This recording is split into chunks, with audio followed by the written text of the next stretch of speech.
pagi semuanya. Terimalah salam tulis dari saya. Namo Sanghyang Adi Budaya. Namo Budaya. Namo Budaya. Pada kesempatan kali ini saya akan memperkenalkan satu provinsi di Indonesia, yaitu Nusa Tenggara Timur, atau sering kita singkat dengan NTT. Mungkin pertama boleh kita tahu dulu profil di bagian bawah.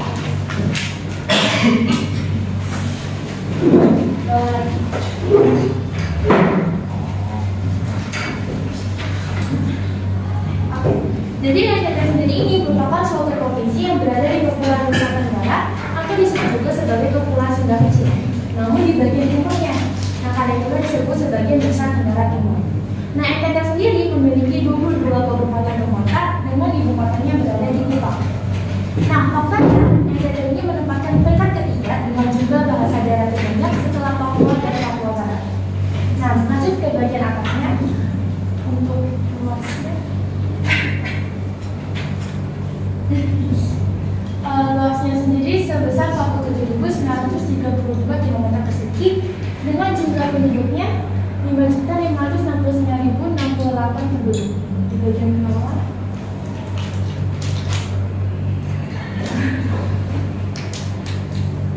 Ya, nah kita 569.068 penduduk.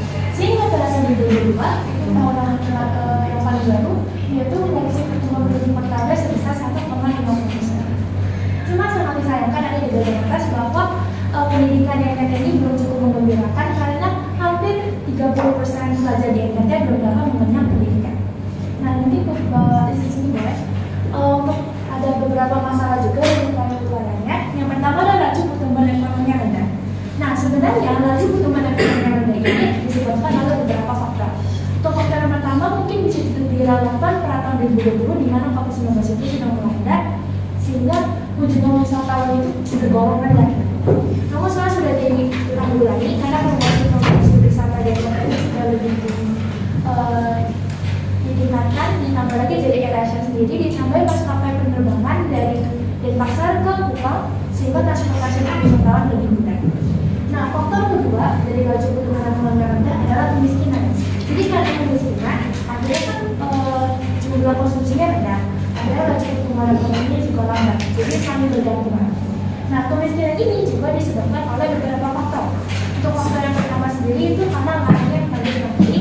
Namun masalahnya, sebagian besar dari pekerja di sana mayoritas bekerja sebagai petani. Nah, sehingga untuk memenuhi kebutuhan sendiri, apalagi ekspor impor akan lebih sulit. Ditambah lagi sarana pelaksanaan kesehatan dan pendidikan ini kurang memadai, sehingga juga mempengaruhi kualitas hidup. Nah, kualitas hidup juga mempengaruhi ke produktivitas sampai akhirnya kemiskinan juga.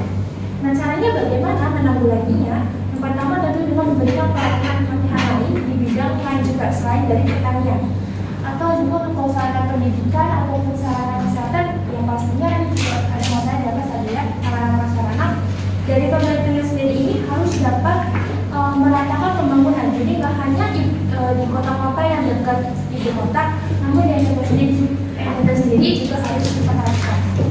Nah, ada hal lain yang bisa dilakukan upaya seperti membangun pembangunan, terus sama seperti tadi mengatur pendidikan dengan cara mungkin dari ibu kota mengambil juga di NTT gitu. Jadi kita harus mendapatkan pengalaman dan wawasan juga, mendukung wirausaha selain dari pertanian untuk produktivitas, peningkatan investasi biar jumlah ekonominya tidak rendah.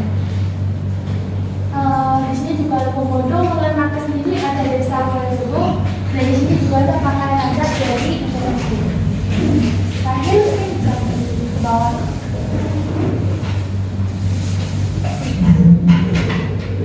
Ya, jadi sekian presentasi dari saya.